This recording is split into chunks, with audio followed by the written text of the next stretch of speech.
ગુજરાતનો ખેડૂત પોતાના ન્યાય માટે, પોતાના હક માટે રોડ પર ઉતરી રહ્યો છે.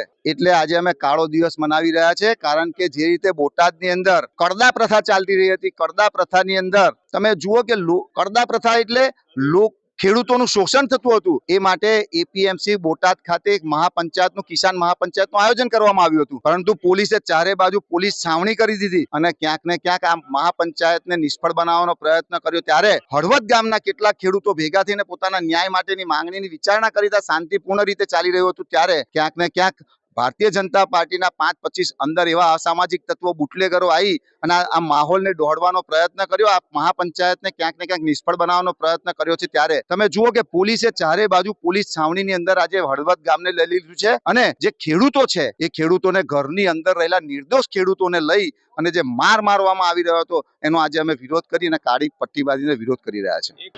ગઈકાલે જે બોટાદના હળદર ગામે કિસાનોની એક મહાસભા હતી, મહાપંચાયત હતી, જે ન કરવા દેવા માટે ભાજપે પોલીસને એવું દબાણ કરી કે સભા ન થવી જોઈએ.